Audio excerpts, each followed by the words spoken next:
नमस्कार. राष्ट्रीय चेतना विकास मंचामध्ये आपले सर्वांचे मनापासून हार्दिक स्वागत. मी अर्थातच रवींद्र राजाराम बाणे, संस्थापक अध्यक्ष राष्ट्रीय चेतना विकास मंच. विधानसभा निवडणूक 2024च्या नंतर आज पहिल्यांदा व्हिडिओ बनवण्याचा योग आलेला आहे. आजचा विषय आहे महाराष्ट्र राज्य विधानसभा हिवाळी अधिवेशन 2024 नागपूर येथे सुरू आहे. आणि या विधानसभेमध्ये कल्याण डोंबिवलीचा महत्त्वाचा विषय जो आपण अनेक दिवस रेटून धरला होता, कल्याण डोंबिवलीमध्ये जागतिक दर्जाचं रुग्णालय जे आजपर्यंत 1985 पासून ते 2024 पर्यंत या महानगरपालिकेला देता आलेले नाही. तिसगावमध्ये, कल्याणपूर्व तिसगावमध्ये दोन रुग्णालयांचे आरक्षित भूखंड मंजूर होते. त्यातील एक केमसारखं जागतिक दर्जाचं हॉस्पिटल मंजूर होतं. त्यासाठी भूखंडही आरक्षित करण्यात आला होता आणि त्याच्याच जवळ प्रसूतिगृहासाठी एक दुसरं प्रशस्त असं एक प्रसूतिगृह निर्माण होणार होतं. परंतु दोनही आरक्षित भूखंड हडपली गेली.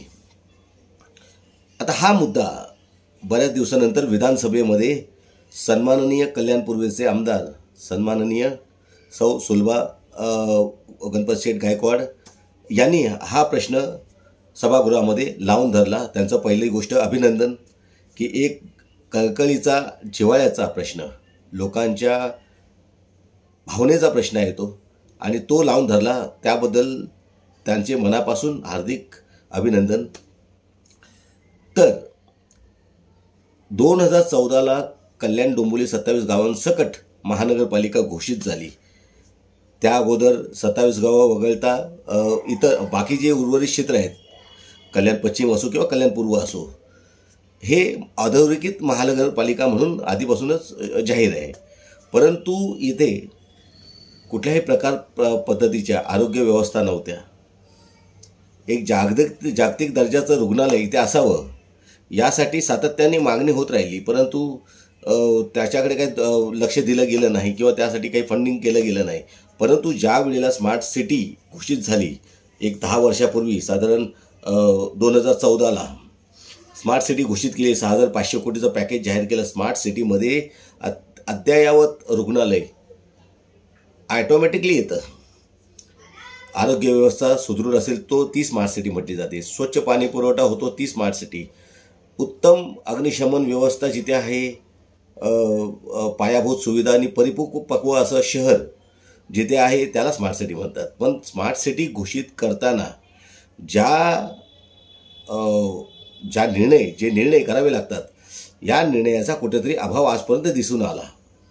मग महानगरपालिकेमध्ये नगरसेवकांनी यावरती कधी आवाज उचललेला नाही किंवा या संदर्भामध्ये शासनाने देखील कधी यावरती प्रकाश झोत टाकण्यात आलेला नाही. आज कल्याणपूर्वीमध्ये अखंडित लाईट नाही आहे. रोज 5-5, 6-6 तास लाईट गायब असते. मग कुठल्याही वाडा या कुठल्याही प्रभागात घ्या, प्रत्येक प्रभागाची बोंब असते की लाईट नाही. जे कोणी पेशंट असतात त्यांचे हाल होतात. मग अशा कल्याणपूर्वेला पायाभूत सुविधा का मिळत नाही आहेत? तर त्याचं कारण आहे की प्रत्येक प्रभागातील नगरसेवकांनी महानगरपालिकेमध्ये अशा पद्धतीचे ठराव करणं गरजेचं होतं की स्मार्ट सिटी घोषित झाल्यानंतर आमचा प्रभाग कसा अद्ययावत होईल याकडे नगरसेवकांनी कटाक्षाने लक्ष देणं गरजेचं होतं. पण ते केलं नाही. एकही ठराव महासभेत आलेला नाही किंवा काही अभ्यासच मुळामध्ये त्यांना नव्हता किंवा काही करायचंच नव्हतं. विषय असा आहे की महाराष्ट्राच्या मुख्यमंत्र्यांनी काहीतरी अभ्यास करून स्मार्ट सिटीची घोषणा केली असेल. आजचा व्हिडिओ बनवण्याचा उद्देश तोच आहे की स्मार्ट सिटी फक्त घोषित केली, लोकांची दिशाभूल करण्यासाठी तर ती स्मार्ट सिटी घोषित झाली नव्हती. काहीतरी अभ्यास केला असेल, काहीतरी विकास आराखडा तयार केला असेल, कशा पद्धतीने आपण डेव्हलपमेंट करणार त्यासाठी काहीतरी धोरणं ठरवली असतील स्पेसिफिक, काहीतरी स्टडी करून टाउन प्लॅनिंग विभागाचा, नगररचना विभागाचा ज्याला म्हणतो, MMRDAचा विचार करून, त्यांच्या सूचनांचं पालन करून काहीतरी एक असा बेस तयार केला असणार. पण काहीही 2014 नंतर काहीही दिसलं नाही. फक्त घोषणा झाली, हवेत उडाली. पण जे आरक्षित भूखंड आणि त्याच्यावरती अद्ययावत होणारे जे काही उपक्रम होते, ज्यासाठी ते आरक्षित भूखंड निर्माण झाले होते, तर ते भूखंड स्मार्ट सिटी झाल्यानंतर कस्टडीत घेण्यासाठी स्मार्ट सिटी अंतर्गत संपूर्ण कल्याण डोंबिवली प्रकल्प घोषित करणं गरजेचं होतं. पण नाही केलं. का नाही केलं? शासनाने त्यावर पण काही उत्तर दिलेलं नाही. प्रकल्प घोषित केल्यानंतर ॲटोमॅटिकली रस्त्याचा विषय असतो. 15 फूट उजवीकडे, 15 फूट डावीकडे, दोन्ही साईडचे रस्ते मोकळे करून द्यावे लागतात. हा नियम आहे. प्रकल्पामध्ये जमिनी द्यावे लागतात. मग 100 शहरामध्ये जर स्मार्ट सिटी कल्याण घोषित झाली तर ती पूर्ण करण्यासाठी निधी घोषित केला. पण निधी घोषित होऊन काही फरक नाही पडत. कारण तुम्ही जर तिथे बेसच तयार करणार नाही, स्मार्ट सिटी होण्यासाठी जमिनी कस्टडीत घ्याव्या लागतात, पुनर्वसन धोरण आखावं लागतं, अनधिकृत बांधकामं झाले त्याच्या संदर्भामध्ये अल्टिमेटम धोरण जाहीर करून भविष्यात पुन्हा अनधिकृत बांधकामं होणार नाहीत याकडे कटाक्षाने लक्ष देऊन त्यावरती अल्टिमेटम डेट आणि कडक कायदे करणं गरजेचं असतं. कायदे आहेत पण त्याची अंमलबजावणी कधी झालेली नाही. कारण कल्याण डोंबिवली असो किंवा पूर्ण ठाणे जिल्हा असो, विठावा असो, दिवा असो, कळवा असो, आपला कल्याण असो, 27 गावं असो, वांगणी असो, सगळीकडे अनधिकृत बांधकामांचा सुळसुळाट झालेला आहे. आणि होतंय काय? नगरविकास मंत्री मागेही ठाणे जिल्ह्याकडे होतं मंत्रिपद, आणि आजही नगरविकास खाते पुन्हा ठाणे जिल्ह्याकडे गेलेलं आहे. पण जिल्ह्याचा विकास कुठे आहे? अनधिकृत बांधकाम होत गेली. जर नगरविकास मंत्र्यांना हे माहिती नसेल की अनधिकृत बांधकामं होत आहेत, मग ते 5 वर्ष मंत्रिपद घेऊन काय दांडिया रस खेळत होते? काय अभ्यास केला त्यांनी जिल्ह्याचा? आणि हे जे काही आरोप झालेले आहेत ते आरोप यातूनच झालेले आहेत की ह्याच्यामध्ये घोटाळा झाला, त्या गोष्टीमध्ये घोटाळा झाला. त्याच्यानंतर इतिहास सर्वांना माहिती आहे. इकडचे तिकडे, तिकडचे इकडे झाले, वातावरण चेंज झालं, पूर्ण राजकीय वातावरण मलिन झालं आणि मग स्वाभिमानाची गोष्टी सांगितल्या गेल्या. तो इतिहास आहे. पण खरा इतिहास हाच आहे की शासनाने आजही अल्टिमेटम धोरण जाहीर केलेलं नाही. 27 गावांमध्ये रजिस्ट्रेशन बंद आहेत. पण ज्या मालमत्तेचं रजिस्ट्रेशनच झालेलं नाही त्या मालमत्तांना अनधिकृत बांधकामाचा टॅक्स लावून देण्याचा नालायकपणा ही महापालिका करते, कल्याण महापालिका. हा रेकॉर्ड आहे. हवं तर शासनाने चौकशी समिती लावावी, नाही तर आम्हाला बोलवावं, आम्ही दाखवतो कुठे कुठे टॅक्स पावत्या लावून दिल्या. ED CBI इकडे फिरकत नाहीत. सगळं अलबेळ असतं. रजिस्ट्रेशनसुद्धा मागे अनेक लोक पकडले गेले होते. पैसे देऊन रजिस्ट्रेशन झालेली आहेत जे बंद आहेत. मग ह्या पैसा कुठे जातो? जर तुम्हाला सगळ्या गोष्टी रजिस्ट्रेशन जर पैसे देऊन होणार असतील तर सरसकट चालू करा. एक अल्टिमेटम ठरवा. तुम्ही प्रशमित संरचना हा 2015 हा कायदा केला. प्रशमित संरचना 2015 या कायद्याअंतर्गत त्याची अंमलबजावणी 17 पासून सुरू झाली की 2017च्या आतील अनधिकृत बांधकामांना 3% प्रशमित शुल्क आकारून कायदेशीर करून त्यांना प्रॉपर्टी कार्ड देण्यात येईल. ही योजना महाराष्ट्रात सर्व महानगरपालिकांना लागू आहे, फक्त कल्याण डोंबिवली सोडून. कारण कल्याणमध्ये काहीच कायद्याचं होत नाही, पालन होत नाही. काय द्यायचं होतं पण कायद्याचं नाही होत. संपूर्ण ठाणे जिल्हा हा भ्रष्ट भोंगळ कारभार आणि अक्षरशः बेशिस्त वर्तन या कल्याण डोंबिवली आणि ठाणे जिल्ह्यामध्ये पाहायला मिळेल. विकास ही जबाबदारी कोणा एकाची नाही. जनतेला काय हवं नको हे पाहण्याचं काम लोकप्रतिनिधींचं जरी असलं तरी लोकप्रतिनिधी एकटा यासाठी जबाबदार नसतो. प्रत्येक प्रभागाचा नगरसेवकसुद्धा जबाबदार असतो. आमदारही असतात, खासदारही असतात. आणि प्रशासकीय यंत्रणा पण असतात.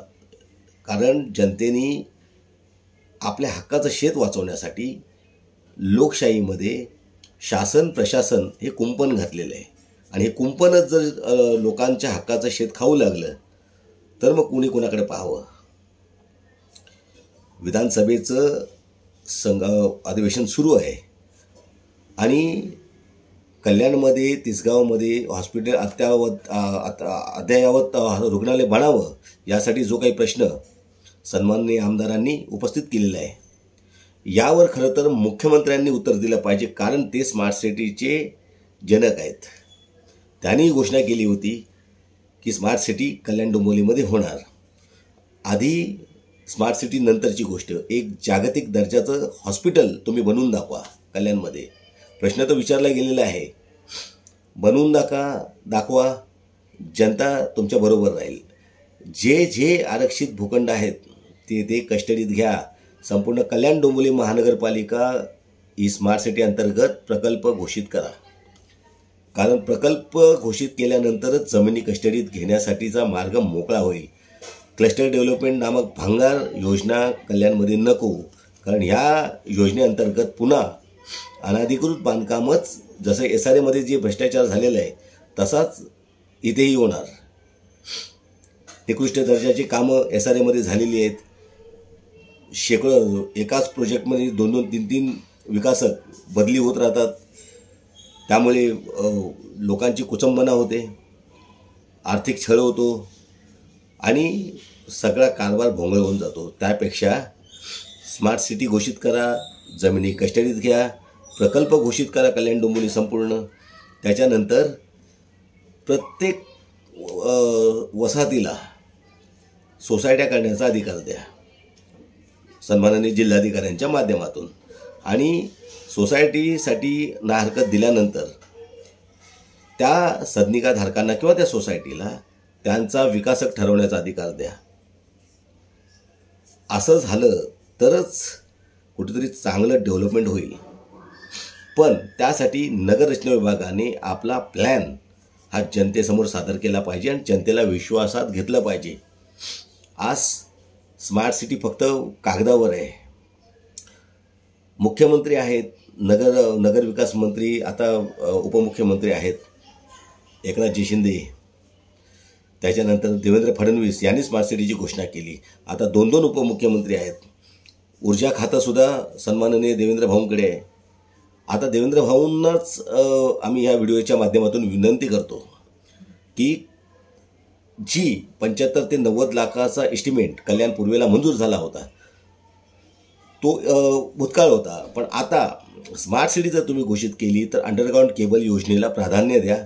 लटकत्या तारी संपवून टाका आणि अखंडित वीज पुरवठा होण्यासाठी सर्व महानगरपालिका उपायुक्त, आयुक्त,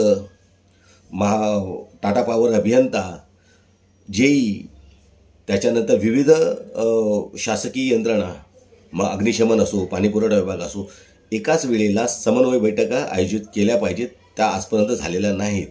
आणि यातून प्रत्येक विभागवार जे काही टेक्निकली प्रॉब्लेम्स आहेत विकासाच्या आड येणारे त्याच्यावर साधक बाधक चर्चा करा. लोकांनाही ते समोरासमोर विश्वासात घ्या की कुठल्या प्रभागात काय टेक्निकली इश्यूज आहेत. आणि त्यानंतरच एक अखंडित सेवा, एक पायाभूत प्रभाग असो किंवा शहर असो हे निर्माण करण्यासाठी योग्य ते नियमामध्ये बदल करून एक स्मार्ट सिटी घडवण्यासाठी काहीतरी सुरुवात करा. कारण 10 वर्षाचा काळ हा काही छोटा नाही आहे. घोषणा करून जर 10 वर्षात तुम्हाला साधं एक हॉस्पिटल देता आलं नाही, स्मार्ट सिटी 100 वर्षात होणार नाही होत.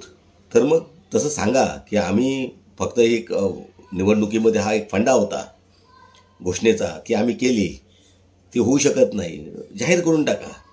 लोकांची दिशाभूल नको. क्लस्टर डेव्हलपमेंटसुद्धा होऊ शकत नाही कारण क्लस्टरमध्ये एक कुठली तरी सूचना ठेवणार, मग 10 जण त्याच्यावरती विरोध करणार, ते क्लस्टरसुद्धा भांगारात जाणार. पण स्मार्ट सिटी जर करायचीच असेल तर तुम्ही प्रकल्प घोषित करा. प्रकल्पामध्ये जमिनी द्याव्यात लागतात, हा इतिहास आहे. आणि पहिली गोष्ट, जिथे अनधिकृत बांधकामं 2017च्या आतील झालेली आहेत त्यांना कायदेशीर करण्यासाठी मार्ग मोकळा करा. आणि विधानसभा चालूच आहे तर घोषणा तरी करा. काहीही नाही, फक्त साधक बाधक, फक्त येणार प्रश्न येणार आणि हवेत विरणार, तसं नको. मुंबईमध्ये 500 चौरस फूट घरांचा टॅक्स माफ आहे. मुंबईमध्ये सर्व मध्यमवर्गीय, म्हणजे त्यांना दारिद्र्य रेषेखाली पण म्हणता येणार नाही, पण कल्याण डोंबिवली हा पूरग्रस्त भाग आहे. आणि कल्याण डोंबिवलीमध्ये दरवर्षी महापूर येतो. दरवर्षी प्रत्येकाच्या घरात पाणी जाऊन नुकसान होतं. यांचा टॅक्स माफ का नाही होत आहे? जर 500 चौरस फूट मुंबईचा टॅक्स माफ होऊ शकतो, तर कल्याण डोंबिवलीचा 250, 200, 300च्या घरामध्ये राहणारी चाळ वसाहतीतील लोक, गरजू लोक, यांचा टॅक्स तुम्ही माफ का नाही केला? हाही विधानसभेमध्ये सन्माननीय आमदार गणपतशेठ गायकवाड यांनी विषय मांडला होता. पण त्याचं भविष्यामध्ये काय झालं हे आता सन्माननीय मुख्यमंत्र्यांनी अधिवेशनामध्ये सांगावं. खूप विषय आहेत. पाणी पुरवठ्याचा विषय आहे. पाणी पुरवठा 27 गावामध्ये सुद्धा होत नाही आणि पाणी पुरवठा कल्याण पूर्वेत पण होत नाही आणि दूषित पाणी पुरवठा होतोय. कारण गटारातून गेलेल्या लाईनी, वाहिन्या आणि अशुद्ध पाणी पुरवठा, कमी प्रेशरनी पाणी पुरवठा, जलकुंभाची कमतरता, अनेक विषय आहेत. मात्र टॅक्स मात्र महानगरपालिका व्यवस्थित घेते. मग वर्षाला अभयदान योजना राबवते. अभयदान योजनेमधून सुद्धा एक वेळेला 600 कोटी, 550, 600 कोटी जमा झाले. पण हा निधी करतात काय? विकास तर होत नाही आहेत. रस्ते तर असे खोदतात, कोणी येतोय रस्ता खोदतोय, महावितरणची लाईन तोडून जातोय, दुसऱ्या दिवशी पुन्हा आणखीन जलकुंभवाला येतोय, पाणी पुरवठ्याला येतो, तो खोदून जातोय. काय चाललंय? स्मार्ट सिटी म्हणता तर प्लॅनिंग नावाची काही गोष्ट आहे की नाही? स्मार्ट सिटीमध्ये एकाच वेळेला तुम्हाला पाणी पुरवठ्याशी संबंधित, त्याच्यात गॅस लाईनशी संबंधित, महावितरणच्या संबंधित एका वेळेला तुम्हाला सगळ्या गोष्टी करता येत नाही. ड्रेनेज लाईन बनवली, रस्त्याच्या दोन्ही साईडला गटारं बनवली, त्याच्या बाजूला पॅनल बॉक्स बसवला, त्यातून जलवाहिनी गेली, त्यातून इलेक्ट्रिसिटी लाईन गेली, त्यातून गॅस लाईन गेली, टेलिफोन लाईन गेली, अन्य काही जे पायाभूत सुविधांची हे असते ते सर्व यंत्रणा गेल्या त्याच्यातून, आणि मग RCC रस्ता. पण तसं होत नाही आहे. आजही रस्ता बनवला जातोय पण गटारं बनली जात नाहीत. कशीही नुसतं सिमेंट टाकलं की रस्ता झाला, पण RCC गटारं कोण करणार? कल्याण डोंबिवलीमध्ये स्टेशन रोडला एक रस्ता चालू आहे, ई वॉर्डच्या बाजूलाच. बॅनरही लावलेला नाही, कोणाचा पण निधी लावलेला आहे तो. अभियंत्यांना फोन केला, ते सांगतात विशेष फंड आहे राज्याचा. अरे पण विशेष फंड आहे तर त्याचा ऑडिट तरी करणारा कोणीतरी अधिकारी असेल की नाही? काय चाललंय कल्याण महापालिकेमध्ये? गटारं ढाकणं तुटलेली, जवळजवळ 18 गटारावरती ढाकणं तुटलेली आहेत. याच्यावरती मी सोशल मीडियावरती पण टाकलं होतं की ढाकणं तुटले, ती किमान ती ढाकणं बदलण्यात यावी. आणि तोच रस्ता आता बनतोय, पण रस्ता बनतोय, गटारं कोण बनवणार? आज जवळजवळ आठवडा होऊन गेला, रस्त्याचं काम चालूच आहे. गटारं तर काय झालेली नाहीत, पण रस्त्याचं काम चालू, ट्रॅफिक जॅम, लोकांच्या सगळ्या ट्रॅफिकमुळे कोळंबा झालेला आहे, रिक्षा पोचत नाही आहेत लोकांपर्यंत, अशा अडचणी अनेक आहेत. पण आता स्मार्ट सिटी सुरू आहे, स्मार्ट सिटीमध्ये अधिवेशन सुरू आहे, तर मुख्यमंत्र्यांनी याच्यावरती कुठेतरी खुलासा करणं गरजेचं आहे की नेमकं तुमचं डेव्हलपमेंट धोरण तरी काय आहे? का फक्त घोषणा करायच्या, आपली वेळ निघून गेली की झालं संपलं? विकास निधी हा लोकांच्या करातून शासनाला मिळतो आणि त्या कराची अशा पद्धतीने माती व्हावी. आता पाणी पुरवठ्याचंच घ्या. पाणी पुरवठ्यासाठी 5 वर्षापूर्वी 197 कोटीची घोषणा सन्माननीय खासदारांनी केली होती. 197 कोटी 27 गावातील पाणी पुरवठा योजनेला आणले. आता बॅनर लागला होता, 585 कोटी रुपये शासनाने मंजुरी दिली. कुठे निधी? आणि तो निधी कसा खर्च करणार, कुठे करणार, कशा पद्धतीने करणार? काहीतरी एक काय तयारी की नाही, रचना काहीतरी? का फक्त बॅनर लागतात आणि लोकांची दिशाभूल करतात? निवडणुकीच्या आधी लागला होता बॅनर, फक्त लोकांना भुलवायचं. म्हणजे ही होलियेगिरी, ज्याला आम्ही कोकणामध्ये होलियेगिरी म्हणतो, ती होलियेगिरी कधी थांबणार आहे शासनाची? लोक मूर्ख नाही आहेत, आम्ही तर नाही. मी स्वतः राजकारणामध्ये 35 वर्ष तरी मी राजकारणात काढली. एकाच पक्षाशी संलग्न आहे. जाहीरच करतो, भारतीय जनता पार्टीचा 35 वर्षे एक कार्यरत असलेला सक्रिय पदाधिकारी आहे. आम्ही लोकांची सेवा करण्यासाठी पद स्वीकारलं, पण सत्य बोलायला भीती नाही वाटत, कारण आमच्या हातात संविधान आहे. राष्ट्रचेतना संविधानावर आधारित आपली सेवा करते, समाजसेवा करते. सत्य बोलताना मागचा पुढचा विचार करत नाही. आणि सत्य हेच आहे की कल्याण डोंबिवलीमध्ये कायदा आणि सुव्यवस्था रसातळाला गेलेली आहे. अधिवेशन होतात जातात, येतात जातात, हिवाळी आली, पावसाळी आला, उन्हाळी आला, अर्थसंकल्पीय अधिवेशन म्हणतो त्याला.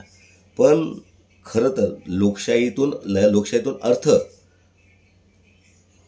काढून टाकला तर संकल्पसुद्धा राहिलेला नाही. किती योजना आल्या, अमृत योजना आली 800 कोटीची, माती झाली त्या योजनेची. दाखवा एकतरी तुमचा उदंचन केंद्र आज सक्सेस झालेला आहे, क्षमतेने चालू आहे. ती योजना बाहेर ती योजनासुद्धा 800 कोटी रुपये गुजरातच्या लक्ष्मी कन्स्ट्रक्शनला हे काम मिळालं होतं अशी माहिती मिळाली होती समोर. पण हा निधीसुद्धा अक्षरशः वाया गेला. निकृष्ट दर्जाची कामं प्रत्येक प्रभागामध्ये करण्यात आली. हा रेकॉर्ड आहे, माझ्याकडे त्याचे फुटेज आहेत. पण कोण जाहीर करणार आणि कोण कारवाई करणार? शासन घोषणा करते, प्रशासन घोषणेची अंमलबजावणी करते, पण घोषणेची अंमलबजावणी करताना खाली येऊन काय करते त्याचं ऑडिट कोण घेत आहे का? अक्षरशः भ्रष्टाचार सुरू आहे. 800 कोटी हा काही सामान्य निधी नाही. 585 कोटी पाणी पुरवठ्याचा हा पण काही सामान्य निधी नाही. मग लोकांना पाणी पुरवठा पण होत नाही आहे.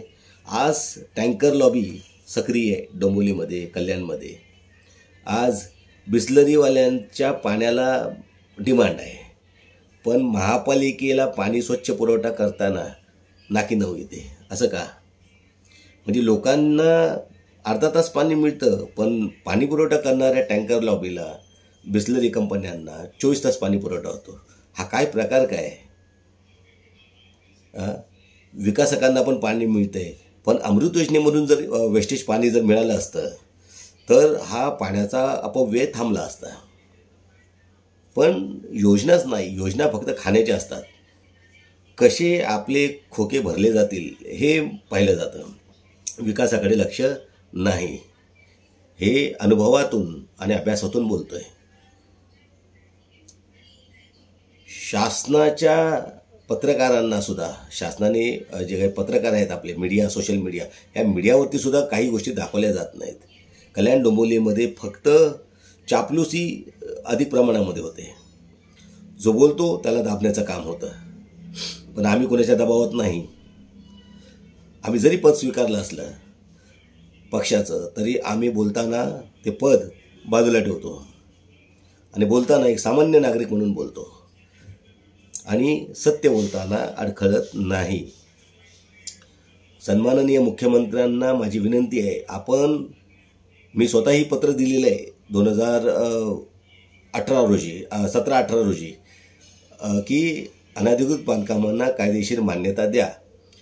नगर विकास मंत्रालयाने सुद्धा महापालिका कल्याणला अभिप्राय पाठवला होता की तुम्ही तुमचा अभिप्राय पाठवून द्या की 27 गावातील किंवा कल्याण डोंबिवलीतील अनधिकृत बांधकामांना कायदेशीर करण्यासाठी आपला अभिप्राय शासनाला कळवा. महानगरपालिकेने उत्तर दिलं की आमच्या नियमावलीमध्ये अनधिकृत बांधकामांना कायदेशीर करण्याची तरतूद नाही. अक्षरशः खोटं बोलली महानगरपालिका. कारण महासभा ही स्वायत्त मानली जाते. जर मुंबई नियोजन प्राधिकरण जर 1995 झोपडपट्टी पुनर्वसन कायदा मंजूर करू शकते, तर कल्याण डोंबिवलीला काय धाड भरली आहे? मागे बहुमतात होती की बाबा जर मुंबई महानगरपालिकेने जर झोपडपट्टी पुनर्वसन कायदा जर मंजूर केला असेल तर 2017चा प्रशमित संरचना कायदा जो राज्य सरकारने केलेला आहे, या कायद्याची अंमलबजावणी आम्ही कल्याण डोंबिवलीत करतो आणि 2017च्या आतील अनधिकृत बांधकामांना आम्ही कायदेशीर करतो. 3% प्रशमित शुल्क भरून आणि त्यांना प्रॉपर्टी कार्ड जाहीर करतो. त्या जमिनीसुद्धा मोकळ्या झाल्या असत्या. शासनाला भूखंड मिळाले असते. भूखंड डेव्हलपमेंट करण्यासाठी म्हाडाला सुद्धा जमिनी शोधाव्या लागल्या नसत्या. सगळ्या गोष्टी सगळ्या समोर असत्या, पण करायचं काही नाही.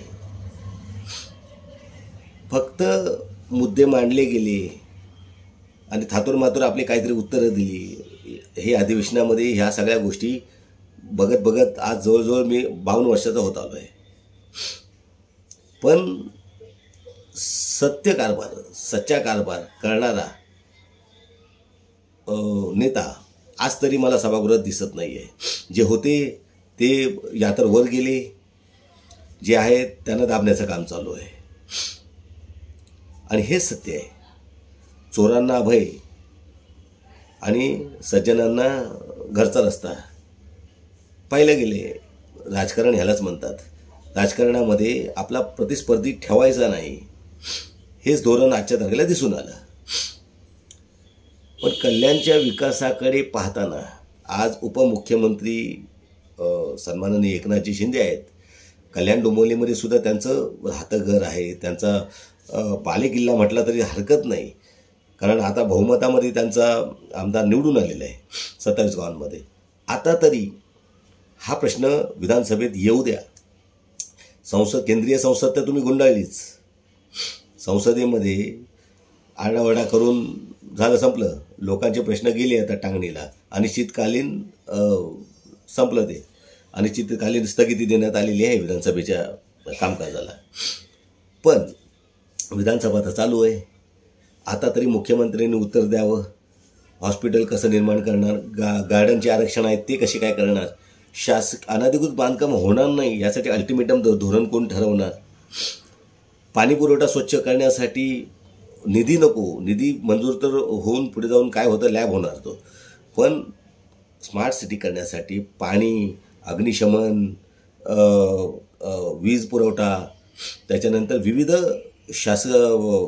आरोग्य व्यवस्था, म्हणजे ज्या व्यवस्था पायाभूत सुविधांमध्ये मोडल्या जातात त्या सर्व देण्यासाठी शासन काय करणार आहे, काय उपाययोजना करणार. तुमच्या समन्वय बैठका तरी झालेल्या आहेत का? आम्ही पत्रव्यवहार करून करून थकलो.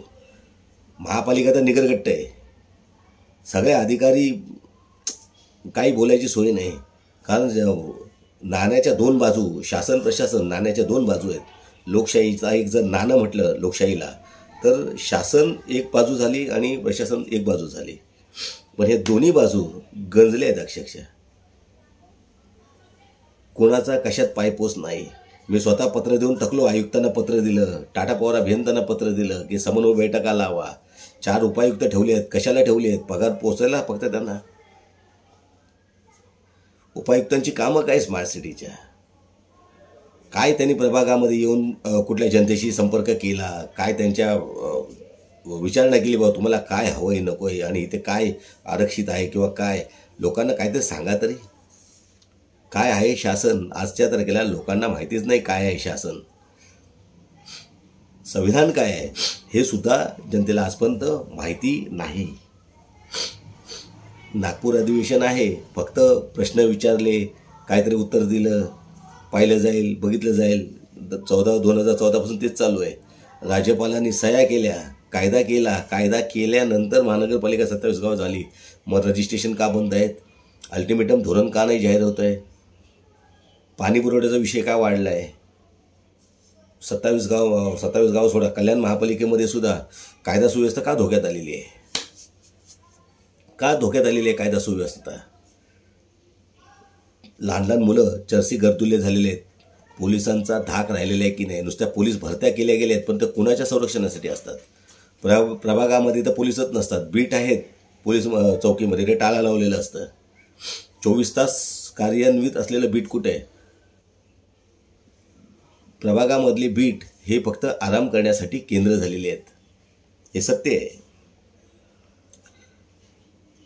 नगर रचना विभाग संचालक असो, MMRDA संचालक असो, 4 उपायुक्त असो, स्वतः आयुक्त असो, 4 भिंतीच्या बाहेर कधीही जनतेच्या पुढ्यात येत नाहीत.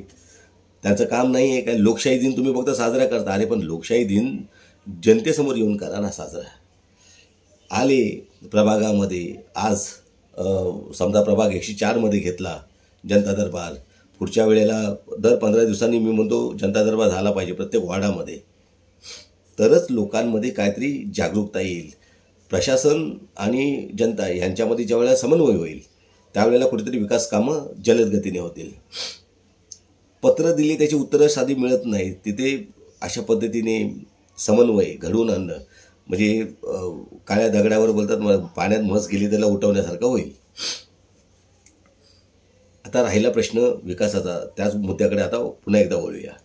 हॉस्पिटल झाले पाहिजे, कारण कल्याण डोंबिवलीतील जनतेला जर कुठल्या पेशंटला जर अत्यावश्यक सेवा द्यायची असेल एमर्जन्सी तर कळव्याला जावं लागतं. कळव्यामध्ये ICU नसतो. ते सांगतात केमला जा. केममध्ये पण हीच परिस्थिती म्हणजे कारण पुऱ्या भारतामधून केममध्ये लोक येतात उपचार घ्यायला. कल्याण डोंबिवलीवाल्यांनी काय करायचं? लोकसंख्या वाढलेली आहे. 27 गावांची सुद्धा महानगरपालिका झालेली आहे. तर त्या समोर पायाभूत सुविधा कुठे आहेत? पायाभूत सुविधा कुठे आहेत? शासनाला यावरती काही चर्चा करावी, यावरती काहीतरी उपाय करावा, यासाठी काही समन्वय बैठका लावाव्यात. तर या संदर्भात काहीही सकारात्मक चर्चा होताना दिसली नाही विधानसभेतसुद्धा. फक्त प्रश्न विचारले जातात, ठीक आहे, पण जी कृती दिसावी लागते ती कृती दिसत नाही. कारण 5 वर्षाचा बॅकलॉग फक्त प्रश्न मांडण्यामध्ये जर गेला तर विकास कधी करणार? आम्हाला कृती पाहिजे आहे. फक्त वेळ घालवण्यासाठी हे नको आहे. आता 500 चौरस फूट घरांचा टॅक्स माफ करावा कल्याण डोंबिवलीचा हाही विषय फार पूर्वी येऊन गेलेला आहे. तो सन्माननीय आमदार गणपतशेठ गायकवाड यांनी मांडला होता. त्यानंतर आता हॉस्पिटलचा प्रश्न आलेला आहे. पण शासनाचं उत्तर कुठं आहे? म्हणूनच या व्हिडिओच्याद्वारे मी सांगतो की मुख्यमंत्र्यांनी या मुद्द्यावरती ठोस उत्तर कल्याण डोंबिवलीच्या जनतेला द्यावा.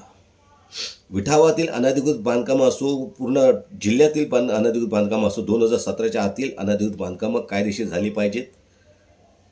त्यांना प्रशमित शुल्क आकारून कायदेशीर मान्यता देऊन त्यांचं पुनर्वसन म्हाडा सिडको यांच्या माध्यमातून झालं पाहिजे.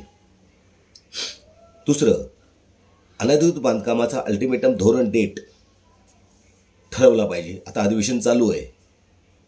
2017च्या नंतर आता 2024 चालू आहे. एक अल्टिमेटम ठरवा. एक जरी अनधिकृत बांधकाम झालं तर 7 वर्ष तरी कडक सजा त्या प्रभागातील नगरसेवकांना सुद्धा झाली पाहिजे आणि प्रशासकीय अधिकाऱ्यांना पण झाली पाहिजे. कारण एक कोणी जबाबदार नसतो. जबाबदारी दोघांची आहे. विकास झाला तर भले तो शासनाने जरी निधी दिला असेल विशेष, तरी हे बॅनर लावणार की आमचे प्रयत्न होते. अरे मग प्रयत्न होते, मग जर भजबजपुरी निर्माण झाली, अनधिकृत बांधकामं झाली तर तिथेही तुमचे प्रयत्न होते असे मान्य करा ना. तिथे सहाय्यक आयुक्ताची जबाबदारी अनधिकृत बांधकाम झाल्यास. अरे हा दुटप्पी धोरण कसलं? हा कुठला कायदा आहे? समान नागरी कायदा म्हणतो ना आपण. मग कायदा एकतर्फी कसा काय? तर हे कुठेतरी थांबलं पाहिजे आणि कल्याण डोंबिवलीचा विकास करण्यासाठी स्पेसिफिक धोरण मुख्यमंत्र्यांनी जाहीर करावं. कायदा सुव्यवस्थेला ढासळली गेलेली आहे. तिथे कायदे कडक करण्याचे निर्देश पोलीस स्टेशनला द्यावेत. आज पोलीस मित्रांच्या बैठका सुद्धा आजकाल होत नाही आहेत. 5 वर्ष झाली मी स्वतः 2-3 वेळा मागण्या केल्या की पोलीस मित्रांच्या बैठका, समन्वय बैठका घडवून आणा. शांतता मोहल्ला कमिटी असते, त्यांच्या पण मीटिंग्स होत नाहीत. काय चालू आहे सर्व? पोलीस यंत्रणांमध्ये जर ताळमेळच नसेल जनतेचं, पोलीस मित्रांनी हे पोलीस डिपार्टमेंट यांचा जर समन्वय नाही तर जनतेच्या कडच्या ज्या काही माहिती असतात की कुठे काय घडतंय, कुठे काय घडतंय, याची माहिती पोलीस स्टेशनला कसं होणार?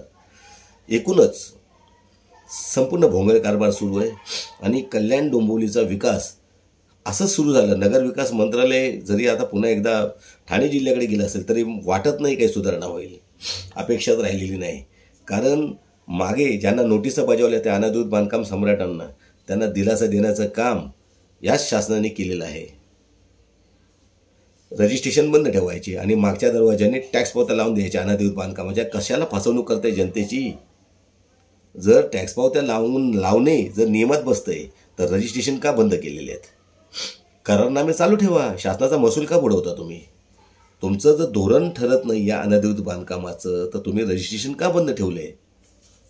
अशाने शासनाचा रेव्हेन्यू बुडतोय, महसूल बुडतोय शासनाचा.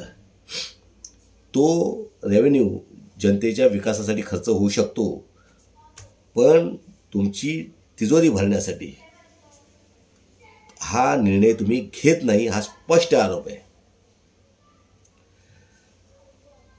आता तरी कुठेतरी हे सगळं थांबवा.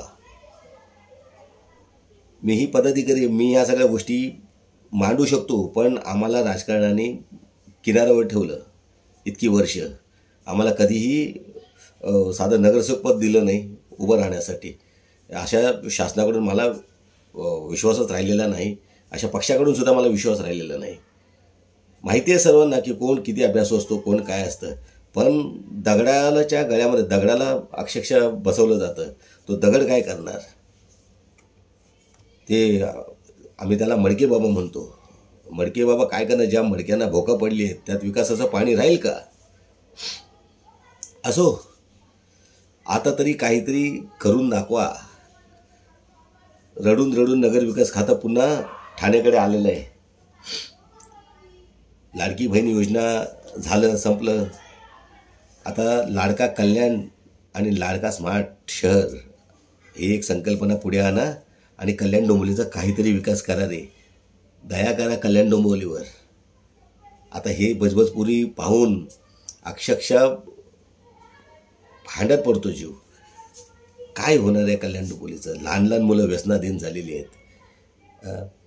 हीच मुलं राजकीय पटलावर येतात, दादा भाई लोकांबरोबर फिरतात. काय चाललंय? राजकारणाला ठीक आहे, राजकारण करावं लागतं. 80% समाजसेवा करा, पण 20% राजकारण करा, मान्य. पण 100% राजकारण करा. लहान लहान मुलांना तिथे नादी लावाल, त्यांना रोजगार नाही, काय नाही. व्यसनाधीन झालेली मुलं, काय त्यांचं भविष्य आहे? कार्यकर्ते तुम्हाला हवेत, मान्य, पण कार्यकर्त्यांचं पुनर्वसन बघा, त्यांच्या रोजगाराचं बघा. त्यांना रोजगार नाही, दिवसभर तिथे पडिकासारखे पडलेले असतात. काय चाललंय सर्व? थांबवा. जरुरी नाही की आमचे मोठे एवढे मोठे कार्यकर्ते, हजारो लाखो कार्यकर्ते. अरे पण ते लाखो कार्यकर्त्यांच्या खिशात आणा तरी आहे का? हे जरा पहा. पक्ष हजारो कोटीचे, कार्यकर्त्याच्या खिशात दमडी नाही. कुठे नेऊन ठेवलाय महाराष्ट्र माझा? आजचा व्हिडिओ आपल्याला कसा वाटला कमेंट्स करून सांगा. आवडल्यास चॅनल लाईक करा, शेअर करा आणि सबस्क्राईब करायला विसरू नका. कारण कल्याण डोंबिवलीचे विषय मांडताना मला वाटलं पाहिजे की लोकभावना माझ्या पाठीशी आहेत आणि अजून प्रखरतेने मी कल्याण डोंबिवलीचे विषय लावून धरेन, असा आशीर्वाद जनतेने मला द्यावा. येणारी निवडणूक, महानगरपालिकेची निवडणूक लढणार, जनतेसाठी लढणार.